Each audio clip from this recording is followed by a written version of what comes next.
Hello everyone, and welcome to Kevin's Seventh Heaven.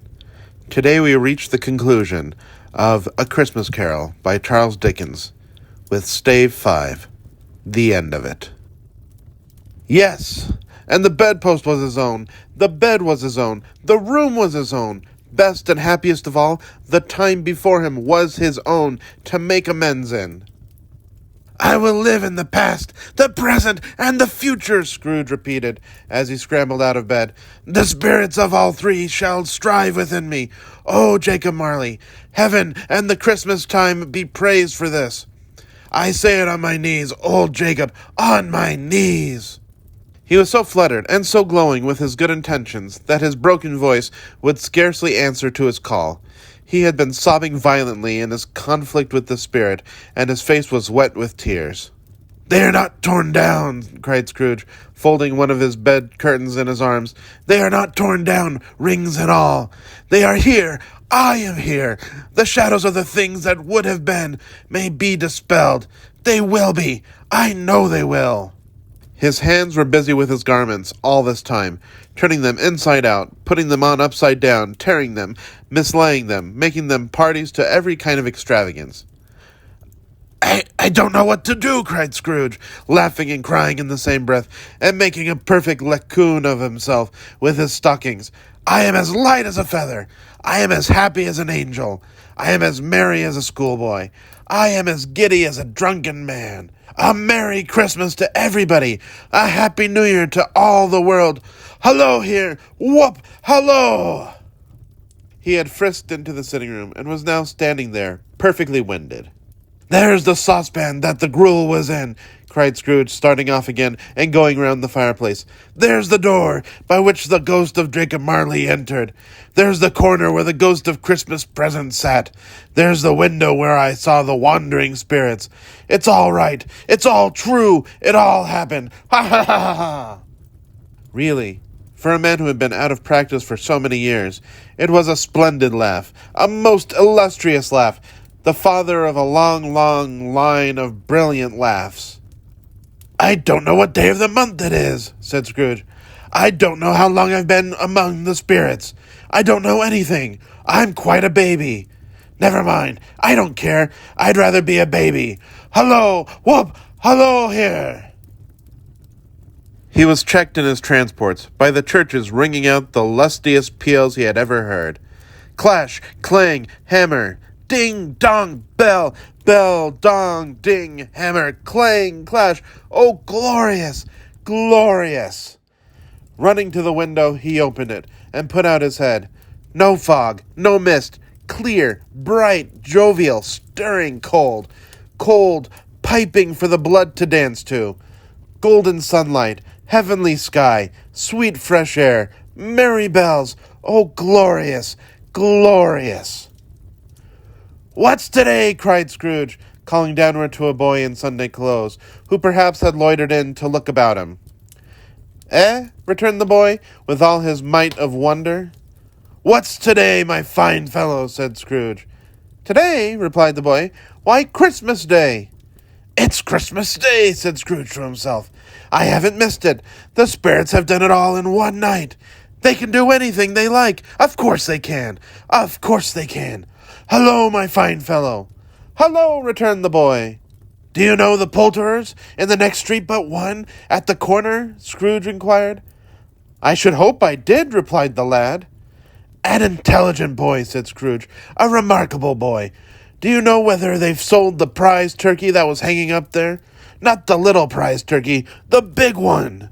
"What, the one as big as me?" returned the boy. "What a delightful boy," said Scrooge. "It's a pleasure to talk to him. Yes, my buck." "It's hanging there now," replied the boy. "Is it?" said Scrooge. "Go and buy it." "Walker!" exclaimed the boy. "No, no," said Scrooge. "I am in earnest. Go and buy it, and tell them to bring it here, that I may give them the direction where to take it. Come back with the man, and I'll give you a shilling. Come back with him in less than 5 minutes, and I'll give you half a crown." The boy was off like a shot. He must have had a steady hand at a trigger who could have got a shot off half so fast. "I'll send it to Bob Cratchit's," whispered Scrooge, rubbing his hands and splitting with a laugh. He shan't know who sends it. It's twice the size of Tiny Tim. Joe Miller never made such a joke as sending it to Bob's will be. The hand in which he wrote the address was not a steady one, but write it he did, somehow, and went downstairs to open the street door, ready for the coming of the poulterer's man. As he stood there, waiting his arrival, the knocker caught his eye. "I shall love it, as long as I live," cried Scrooge, patting it with his hand. "I scarcely ever looked at it before. What an honest expression it has in its face. It's a wonderful knocker.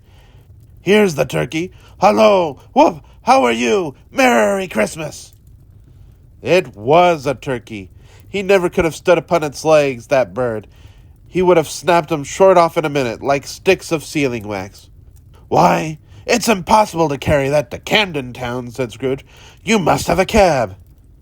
The chuckle with which he said this, and the chuckle with which he paid for the turkey, and the chuckle with which he paid for the cab, and the chuckle with which he recompensed the boy, were only to be exceeded by the chuckle with which he sat down breathless in his chair again, and chuckled till he cried. Shaving was not an easy task, for his hand continued to shake very much, and shaving requires attention, even when you don't dance while you are at it. But if he had cut the end of his nose off, he would have put a piece of sticking plaster over it and been quite satisfied. He dressed himself, all in his best, and at last got out into the streets. The people were by this time pouring forth, as he had seen them with the ghost of Christmas present, and walking with his hands behind him, Scrooge regarded everyone with a delighted smile. He looked so irresistibly pleasant, in a word, that 3 or 4 good-humoured fellows said, "Good morning, sir. A Merry Christmas to you." And Scrooge said often afterwards that of all the blithe sounds he had ever heard, those were the blithest in his ears. He had not gone far, when coming on towards him, he beheld the portly gentleman who had walked into his counting-house the day before, and said, "Scrooge and Marley's, I believe." It sent a pain across his heart to think how this old gentleman would look upon him when they met, but he knew what path lay straight before him, and he took it. "My dear sir," said Scrooge, quickening his pace, and taking the old gentleman by both his hands, "how do you do? I hope you succeeded yesterday. It was very kind of you. A Merry Christmas to you, sir." "Mr. Scrooge?" "Yes," said Scrooge, "that is my name, and I fear it may not be pleasant to you. Allow me to ask your pardon, and will you have the goodness—" Here Scrooge whispered in his ear. "Lord bless me!" cried the gentleman, as if his breath were taken away. "My dear Mr. Scrooge, are you serious?" "If you please," said Scrooge, "not a farthing less. A great many back payments are included in it, I assure you. Will you do me that favor?" "My dear sir," said the other, shaking hands with him, "I don't know what to say to such "Don't say anything, please," retorted Scrooge. "Come and see me. Will you come and see me?" "I will," cried the old gentleman, and it was clear he meant to do it. "Thank ye," said Scrooge. "I am much obliged to you. I thank you 50 times. Bless you." He went to church, and walked about the streets, and watched the people hurrying to and fro, and patted children on the head, and questioned beggars, and looked down into the kitchens of houses, and up to the windows, and found that everything could yield him pleasure. He had never dreamed that any walk, that anything, could give him so much happiness. In the afternoon, he turned his steps towards his nephew's house. He passed the door a dozen times before he had the courage to go up and knock, but he made a dash and did it. "Is your master at home, my dear?" said Scrooge to the girl. Nice girl, very. "Yes, sir." "Where is he, my love?" said Scrooge. "He's in the dining room, sir, along with the mistress. I'll show you upstairs, if you please." "Thank ye. He knows me," said Scrooge, with his hand already on the dining room lock. "I'll go in here, my dear." He turned it gently, and sidled his face in round the door. They were looking at the table, which was spread out in great array, for these young housekeepers are always nervous on such points, and like to see that everything is right. "Fred," said Scrooge. Dear heart alive, how his niece by marriage started! Scrooge had forgotten, for the moment, about her sitting in the corner, with the footstool, or he wouldn't have done it on any account. "Why, bless my soul!" cried Fred. "Who's that?" "It's I, your Uncle Scrooge. I have come to dinner. Will you let me in, Fred?" "Let him in? It is a mercy he didn't shake his arm off. He was at home in 5 minutes. Nothing could be heartier. His niece looked just the same. So did Topper when he came. So did the plump sister when she came. So did everyone when they came. Wonderful party, wonderful games, wonderful unanimity, wonderful happiness. But he was early at the office next morning. Oh, he was early there. If he could only be there first and catch Bob Cratchit coming late, that was the thing he had set his heart upon. And he did it. Yes, he did. The clock struck 9. No Bob. 1:15. No Bob. He was full 18 minutes and a half behind his time. Scrooge sat with his door wide open that he might see him come into the tank. His hat was off before he opened the door, his comforter too. He was on his stool in a jiffy, driving away with his pen, as if he were trying to overtake 9 o'clock. "Hello," growled Scrooge, in his accustomed voice, as near as he could feign it. "What do you mean by coming here at this time of day?" "I am sorry, sir," said Bob. "I am behind my time." "You are," repeated Scrooge. "Yes, I think you are. Step this way, sir, if you please." "It's only once a year, sir," pleaded Bob, appearing from the tank. "It shall not be repeated. I was making rather merry yesterday, sir." "Now, I'll tell you what, my friend," said Scrooge. "I am not going to stand this sort of thing any longer, and therefore," he continued, leaping from his stool and giving Bob such a dig in the waistcoat that he staggered back into the tank again, "and therefore I'm about to raise your salary." Bob trembled and got a little nearer to the ruler. He had a momentary idea of knocking Scrooge down with it, holding him, and calling to the people in the court for help and a straight waistcoat. "A Merry Christmas, Bob," said Scrooge, with an earnestness that could not be mistaken, as he clapped him on the back.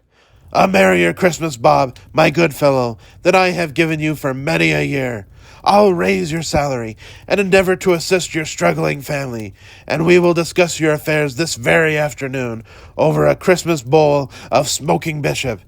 Bob, make up the fires, and buy another coal scuttle before you dot another I, Bob Cratchit." Scrooge was better than his word. He did it all, and infinitely more. And to Tiny Tim, who did not die, he was a second father. He became as good a friend, as good a master, and as good a man as the good old city knew, or any other good old city, town, or borough in the good old world. Some people laughed to see the alteration in him, but he let them laugh, and little heeded them. For he was wise enough to know that nothing ever happened on this globe for good at which some people did not have their fill of laughter in the outset. And knowing that such as these would be blind anyway, he thought it quite as well that they should wrinkle up their eyes in grins as have the malady in less attractive forms. His own heart laughed, and that was quite enough for him. He had no further intercourse with spirits, but lived upon the total abstinence principle ever afterwards. And it was always said of him that he knew how to keep Christmas well, if any man alive possessed the knowledge. May that be truly said of us, and all of us. And so, as Tiny Tim observed, God bless us, every one. Thank you for listening to the conclusion of A Christmas Carol by Charles Dickens. I sure enjoyed reading this to you over this past month. Please like, comment on, and share this video. Also, please subscribe to Kevin's Seventh Heaven on YouTube and make sure that notification bell is set to all. It would really help me out, and I'd be very grateful to you. Anyway, ta-ta for now. Merry Christmas. God bless us, everyone. Love you all.